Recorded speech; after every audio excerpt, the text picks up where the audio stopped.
আসসালামু আলাইকুম রহমতুল্লাহি ওবরাকাতুহু আলহামদুলিল্লাহ নাহমাদুহু ওয়া নুসাল্লি আলা রাসূলিল কারীম।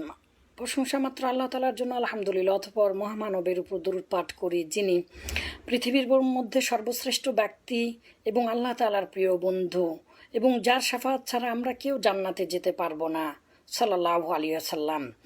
পৃথিবীর মধ্যে সর্বশ্রেষ্ঠ ব্যক্তি হবার পরেও তিনি অনেক তার আপনজনদেরকে জান্নাতে নিয়ে যেতে পারবেন না, কেননা তারা মারা গিয়েছিল মুশরিক বা কাফির অবস্থায়।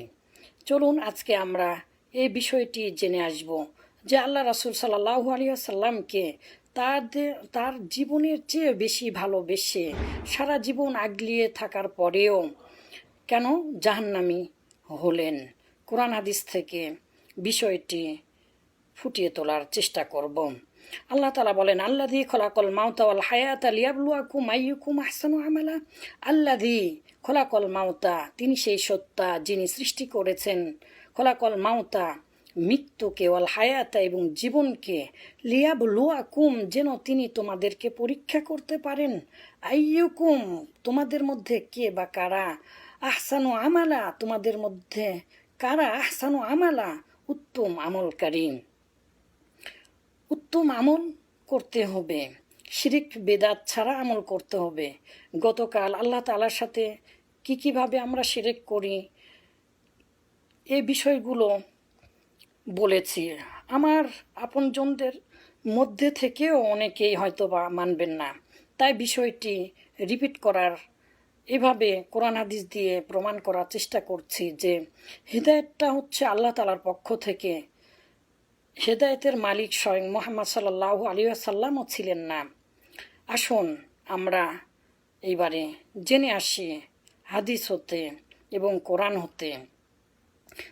অনেকেই বুঝতে পেরেছেন কার কথা বলতে চাচ্ছে। আবু তালিব রাদিয়াল্লাহু, আবু তালিব আল্লাহ রাসূলের চাচা, আলী রাদিয়াল্লাহু তাআলা আনহুর পিতা ছিলেন। আল্লাহ রাসূলের ছোটবেলা থেকে তাকে মানুষ করেছিলেন আল্লাহ রাসূলকে আবু তালিব, এবং এতই বেশি ভালোবেসেছেন এবং তার অবদান যে এত বেশি যে তিনি জীবিত থাকাকালীন আল্লাহ রাসূলকে হত্যা করার মতো দুঃসাহস কেউ করেননি। সারাটা জীবন আল্লাহ রাসূলকে আগলিয়ে রেখেছিলেন। যারা সিরা পড়েন, তারিখ পড়েন, তারা নিশ্চয় জানেন। ইবনে আসির, ইবনে হিশাম আর রাহিকুল মাখতুম, নবী রহমত ইত্যাদি বইগুলোর মধ্যে বিস্তারিত আলোচনা আছে। এছাড়াও বুখারী, মুসলিম সহ অন্যান্য হাদিস গ্রন্থগুলোতে আবু তালিবের জাহান্নামের সর্বনিম্ন শাস্তি সম্পর্কিত অধ্যায়ও আছে। সম্মানিত ভাইরা, চলুন শুনে আসি। আনিন নু'মান ইবনে বাশিরিন রাদিয়াল্লাহু আনহু ক্বালা ক্বালা রাসূলুল্লাহ সাল্লাল্লাহু আলাইহি ওয়াসাল্লাম, ইন্না আহওয়ানা আহলিন নারি আযাবান, জাহান্নামের সর্বনিম্ন শাস্তি বা সর্বতুচ্ছ, আহওয়ানা সর্বতুচ্ছ, নিকৃষ্টার্থে সর্বতুচ্ছ শাস্তি হচ্ছে কি, মান লাহু না'লানি ওয়া শিরকানি মিনান নারি, যার রয়েছে দুটি জুতা, অর্থাৎ দুটি জুতা পরিয়ে দেওয়া হবে, ও শিরকানি মিনান নারি, আগুনের দুটি জুতা পরিয়ে দেওয়া হবে, যার থাকবে দুটি ফিতা।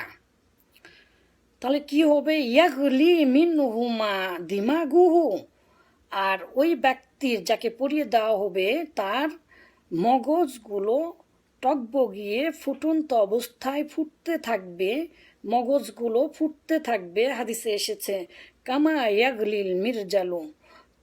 ইয়াগলিল মিরজালু, যেমন কয়রা ফুটতে থাকে, কয়রাতে পাতিলে যেমন ফুটতে থাকে, ফুটন্ত কোনো কিছু টকবগিয়ে উঠতে থাকে, ঠিক এইরকমভাবে মগজটা ফুটতে থাকবে। মুসলিমে এসেছে এরকম শব্দ, জামরাতান ইত্যাদি শব্দ, বুখারিতে এসেছে, অন্যান্য হাদিস গ্রন্থে তো এসেছে। এবং এটা হচ্ছে জাহান্নামের সর্বনিম্ন শাস্তি, সবচাইতে হালকা শাস্তি। ইবনু আব্বাস হতে বর্ণিত, মুসলিমেরও আর একটি হাদিসে এসেছে, ইন্না আহওয়ানা আহলিন নারি আযাবান, আবু তালিব হচ্ছে আবু তালিব হচ্ছে জাহান্নামের সর্বনিম্ন শাস্তি, মানে সবচেয়েতে কম শাস্তি তার হবে। অতপর ইবনু আব্বাস হতে অপর একটি হাদিসে এসেছে, আল্লাহ রাসুল, অনেক বড় হাদিস, আল্লাহ রাসুল বললেন যে আবু তালিব এত কিছু করেছেন, এত অবদান রেখেছেন, তার জন্য কি কিছুই করা যাবে না? আপনি কি কিছুই করবেন না? তখন আল্লাহ রাসুল বললেন, আমার সুপারিশ ক্রমে ইনশাআল্লাহ কিয়ামতের দিনে তার জাহান্নামের শাস্তি কম করে দেওয়া হবে। একবার চিন্তা করুন আল্লাহ রাসুলকে কেমন ভালোবাসতেন আবু তালিব। শিয়াবে গিরিখাতে, অর্থাৎ বন্দি অবস্থায়, আল্লাহ রাসুলের 3 বছর বন্দি অবস্থায় আল্লাহ রাসুলকে আগলিয়ে থেকেছেন এবং তার সাথে ছিলেন, তার খিমাতে ছিলেন। এবং রাহিকুল মাখতুমে এসেছে যে আল্লাহ রাসুলকে বললেন, কোথায় যেন পড়লাম যে হে আমার বৎস, তুমি যাও, আমার খিমাতে যাও, আমার ঘরে যে শুয়ে থাকো, আর আমি তোমার এখানে শুয়ে থাকি। যদি তোমাকে হত্যা করে তাহলে তারা যেন আমাকেই হত্যা করে। কেমন ভালোবাসা! আল্লাহ রাসুলও ভালোবাসতেন। আল্লাহ রাসুল খুবই ভারাক্রান্ত হৃদয় ছিলেন। যেই সময়গুলোতে কয়েকটি আল্লাহ রাসুলের জীবনীতে পাওয়া যায়, কয়েকটি সময়ে আল্লাহ রাসুল খুবই ভারাক্রান্ত ছিলেন এবং কেঁদেও ছিলেন। তার মধ্যে একটি হচ্ছে আল্লাহ রাসুলের মার কবর যখন জিয়ারত করতে যাচ্ছিলেন আল্লাহ রাসুল, আল্লাহ তাআলা কবর জিয়ারতের অনুমতি দিয়েছেন, কিন্তু দোয়া করার অনুমতি দেননি। আল্লাহ রাসুল সেদিন কেঁদেছিলেন। এরকম আরও অনেক ইতিহাস পাওয়া যায় আল্লাহ রাসুলের জীবনীতে। আল্লাহ রাসুল ভারাক্রান্ত ছিলেন। যখন আবু তালিব মারা যাচ্ছিল তখন মুমূর্ষু অবস্থায় সকলেই তার পাশে গিয়েছিল। তিনি ছিলেন নেতা কুরাইশদের। আল্লাহ রাসুল বললেন, কুলিয়া আম্মি লা ইলাহা ইল্লাল্লাহ কালিমাতান ফাকাত, হে আমার চাচা, আপনি শুধু লা ইলাহা ইল্লাল্লাহ এই বাক্যটি বলুন। লা আশহাদু লাকা বিহা ইনদাল্লাহ, আমি এই কালেমার মাধ্যমে ইনশাআল্লাহ সুপারিশ করব আল্লাহ তাআলার কাছে আপনার জন্য। আবু জেহেল আরও অন্যান্য কাফেরেরা তখন তাকে বলতে লাগলো, আতার গবু আন মিল্লাতি আব্দুল মুত্তালিব, হে আবু তালিব, আপনি কি আব্দুল মুত্তালিব আপনার পিতার ধর্ম ছেড়ে যাবেন? বাপ দাদার যারা দোহাই দেন, অন্য একদিন বলবো কোরআন হাদিস থেকে ইনশাল্লাহ, বাপ দাদার দোহাই কেন দেওয়া যাবে না? ধর্মের ক্ষেত্রে কোরআন হাদিস পেলে সেটাকে কেন মেনে নিতে হবে? দেখেন, যখন বলছিল আতার গবান মিল্লাতে আব্দুল মুত্তালিব, আবু জেহেল বলছিল, আপনি কি আব্দুল মুত্তালিবের ধর্ম থেকে সরে যাবেন? বিভিন্ন ইতিহাস গ্রন্থগুলোতে এসেছে যে মোহাম্মদ, আমি যাব না ইত্যাদি। সরাসরি এসেছে ইবনে হিশামে, জোয়ান আলা মিল্লাতে আব্দুল মুত্তালিব, আমি আব্দুল মুত্তালিবের ধর্মের উপরে বেদিন হয়ে মারা গেলেন। আল্লাহ রাসূল নিশ্চয় ব্যথিত হলেন এবং বলছেন, লা শাহাদু লাকা মালাম উনহা আনহু, যতক্ষণ পর্যন্ত না আমাকে মানা করা হবে ততক্ষণ পর্যন্ত আমি আমার চাচার জন্য দোয়া করতেই থাকব। তাফসীর গ্রন্থগুলোতে এসেছে, সূরা তাওবার 113 নম্বর আয়াতে আল্লাহ তাআলা নাজিল করে দিলেন যে নবী এবং মুমিনদের জন্য উচিত নয় যারা কাফির অবস্থায়, মুশরিক অবস্থায়, শিরিক অবস্থায় মারা গেছে তাদের জন্য দোয়া করা। আল্লাহু আকবার। আল্লাহ রাসূলকে সান্ত্বনা দেবার জন্য আরও একটি আয়াত সূরা কিসাসের মধ্যে আল্লাহ তাআলা নাজিল করলেন, ইন্নাকা লা তাহদি মান আহবাবতা, আপনি যাকে ভালোবাসেন তাকে আপনি হেদায়েত করতে পারবেন না। ওয়ালাকিন্নাল্লাহ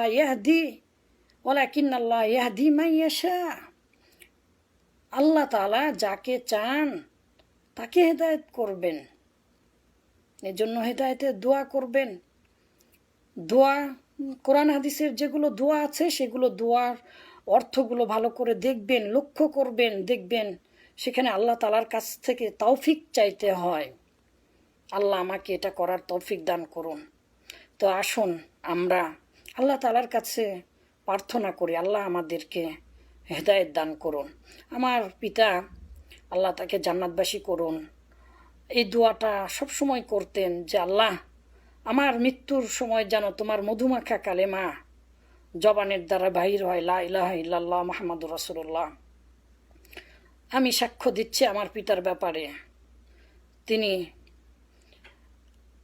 তিনি কালেমা পড়া অবস্থায় এবং ফজরের পরপর সালাত আদায় করার পরপর সবসময় সালাম দিচ্ছিলেন এবং আলহামদুলিল্লাহ কিছুক্ষণ আগে কালেমা পড়েছিলেন, মৃত্যুর আমার হাতে মারা গিয়েছিলেন। তো আসুন আমরা সকলে আল্লাহ তাআলার কাছ থেকে হেদায়েত কামনা করি, আল্লাহ তাআলার কাছে হেদায়েত কামনা করি। হেদায়েতের কথা আসলে বড় কষ্ট হয় মনে, যে আল্লাহ যদি কাউকে হেদায়েত না দেন তাহলে মৃত্যুর আগে সে বেঈমান হয়ে মারা যাবে। সুতরাং সবসময় আমরা প্রার্থনা করি আল্লাহ আপনি আমাদেরকে মৃত্যুর আগে হেদায়েত অবস্থায় এবং আপনার মধুমাখা কালেমা পড়তে পড়তে যেন আমরা মারা যাই। আল্লাহুম্মা আমিন। ওয়া আখির দাওয়ানা আলহামদুলিল্লাহি রাব্বিল আলামিন। আসসালামু আলাইকুম ওয়া রাহমাতুল্লাহ।